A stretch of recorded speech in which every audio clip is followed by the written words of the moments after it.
cuento se llama El hombre y la víbora y es de Ambrose Bierce. En bata y zapatillas, recostado cómodamente en un sofá, Harker Brighton sonríe al leer la siguiente frase precitada en las viejas maravillas de la ciencia de Morrister.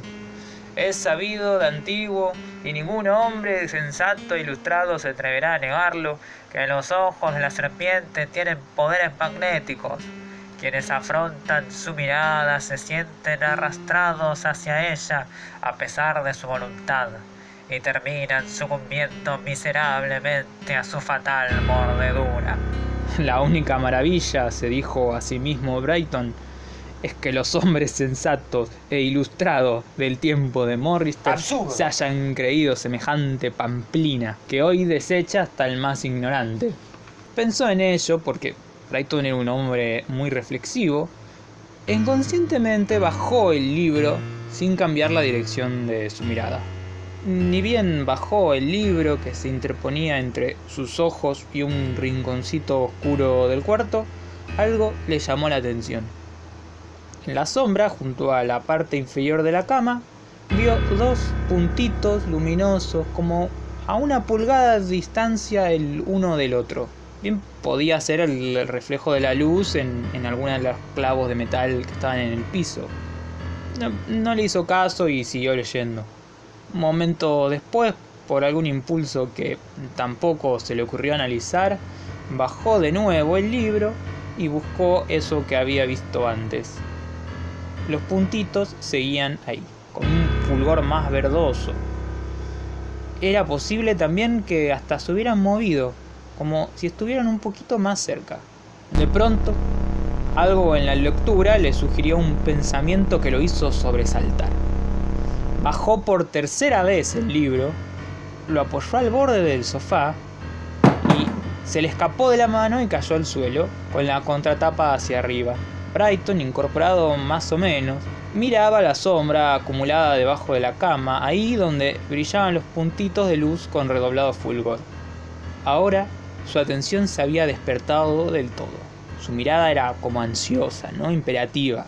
Descubrió casi justo a los pies de la cama los anillos de una gruesa serpiente, y aquellos puntos eran sus ojos. Sus ojos. Por adelante se levantaba esa horrible cabeza que descantaba horizontal y chata en la vuelta más alta de los anillos del cuerpo y apuntaba hacia él.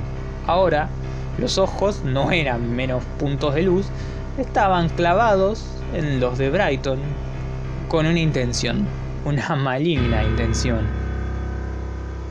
Encontrar una víbora en el dormitorio de una casa de ciudad no es, por suerte, un hecho tan común que no requiera que lo expliquemos acá.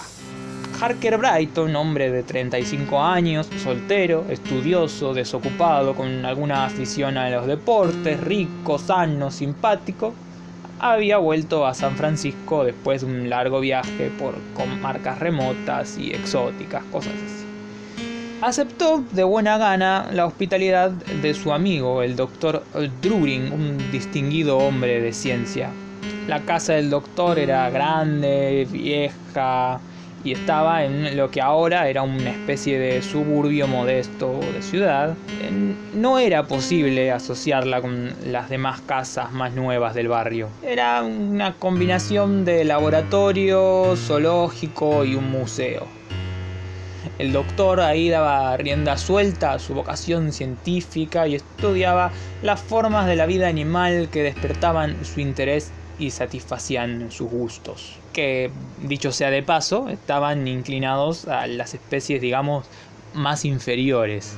Él decía que para que le caigan en gracia los animales tenían que conservar al menos algunas características rudimentarias que lo vincularan a lo que él llamaba dragones de la edad primaria. ¡Absurdo! Era el caso de los sapos, las víboras.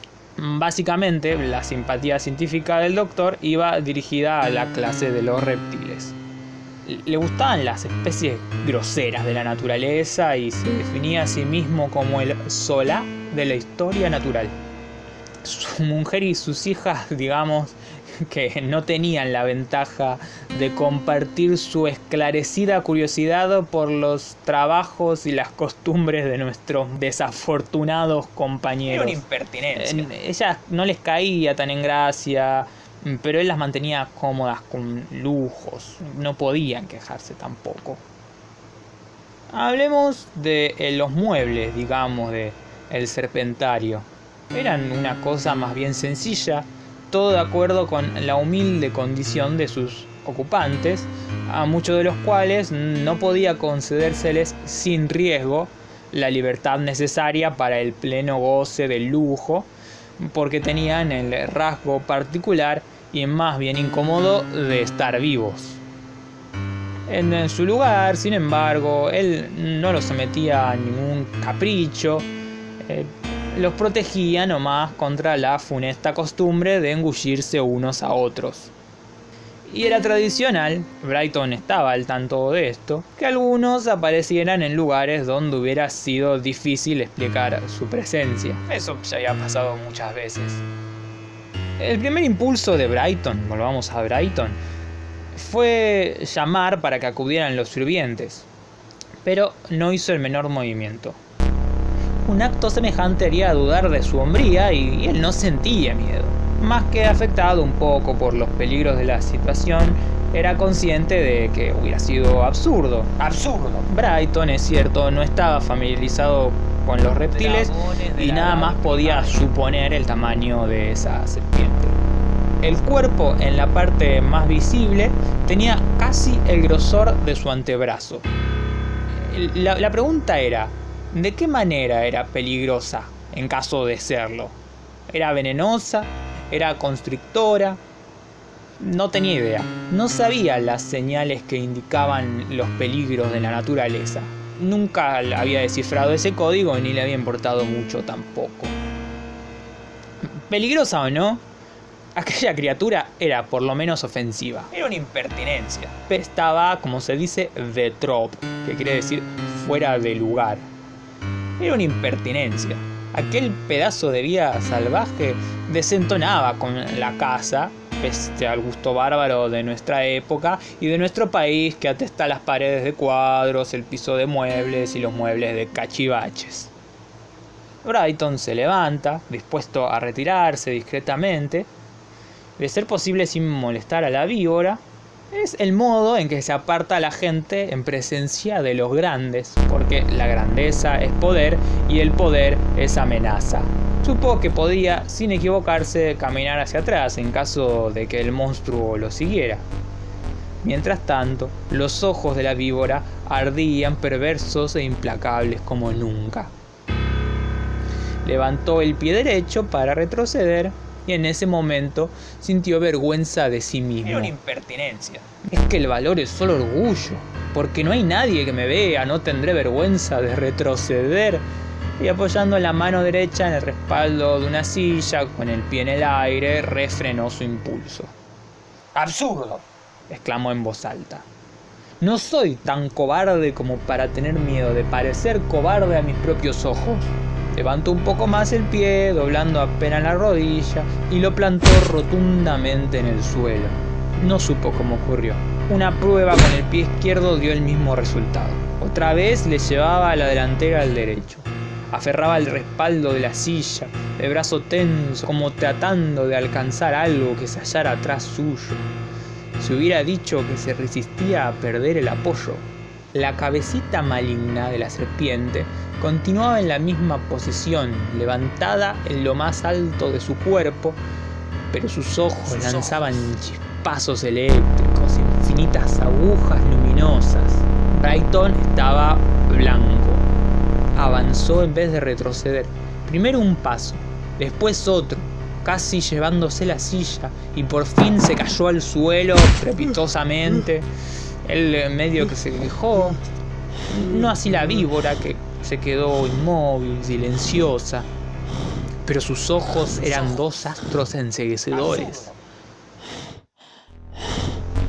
Irradiaban ondas concéntricas de ricos y vivos colores. Al crecer, los círculos cada vez más amplios se esfumaban en el aire como pompas de jabón. Era una impertinencia. Parecían acercarse a la cara de Brighton y de pronto estaban a una distancia incalculable. Sus ojos. En alguna parte oía el repetido latir de un gran tambor con súbitas irrupciones de música lejana, inconcebiblemente dulce, como las notas de un arpa.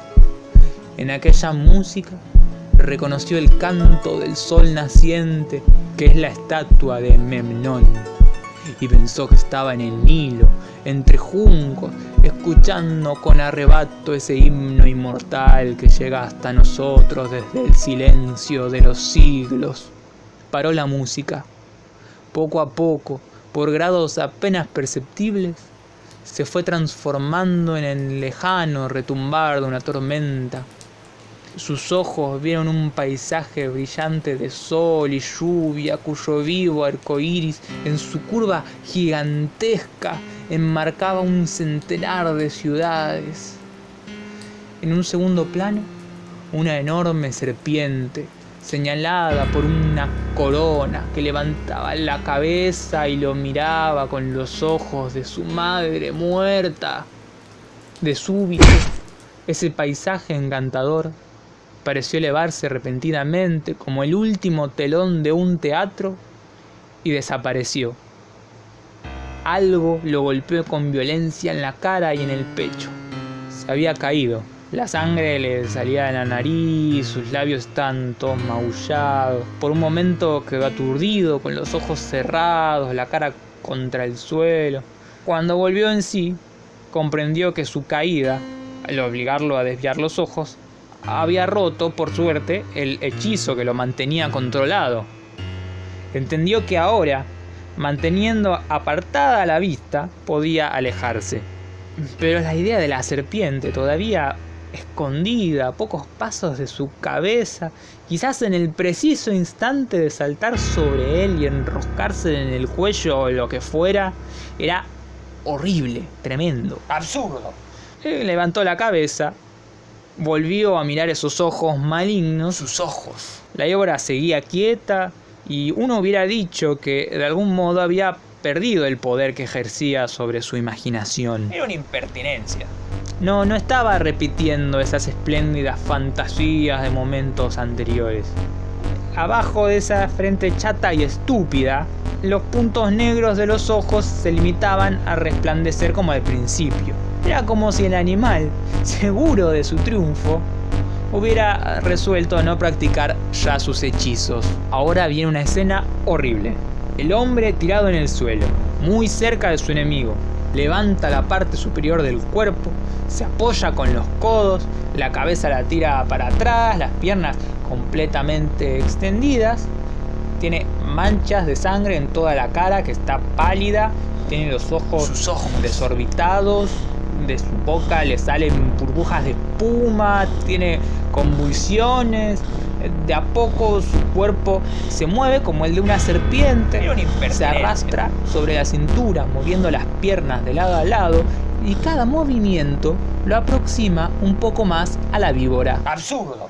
En otro lado de la casa, el doctor Druring y su mujer estaban sentados en la biblioteca.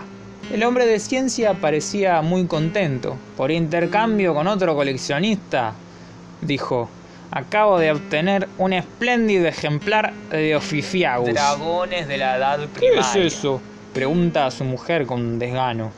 Dios mío, qué ignorancia tan profunda, querida. Un hombre que después de su matrimonio comprueba que su mujer no sabe griego, tiene derecho a pedir el divorcio. La Ophiuchus es una víbora que, como explica su nombre, come otras víboras. Espero que se coma todas las tuyas, dice la mujer.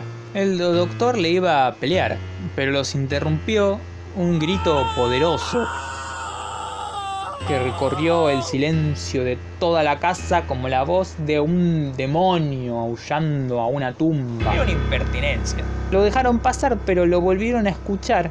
Entonces saltaron de sus asientos. El hombre turbado, la mujer enmudecida con espanto. Frente al dormitorio de Brighton habían encontrado un montón de sirvientes que bajaron del último piso. todos se habían abalanzado contra la puerta, que estaba cerrada desde adentro. Cuando lograron abrirla, vieron que Brighton yacía de bruces en el suelo. Estaba muerto, con la cabeza y los brazos abajo de la cama. Sacaron el cuerpo, lo dieron vuelta.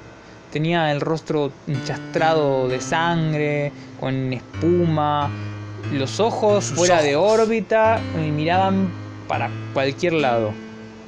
Murió de un síncope, dijo el doctor, doblando una rodilla, posando la mano sobre el corazón del muerto. Mientras estaba en esa actitud, miró sin querer abajo de la cama. ¡Dios santo! ¿Cómo pudo llegar hasta aquí? Absurdo. Estiró el brazo por abajo de la cama, sacó la víbora y la arrojó todavía enroscada al centro del cuarto. Con un sonido áspero, susurrante, De animal. el bicho resbaló por el piso encerado hasta chocar con la pared, donde quedó inmóvil. Era una víbora embalsamada. Por ojos, Sus ojos. tenía 2 botones de zapato. El hombre y la víbora, de Ambrose Bierce.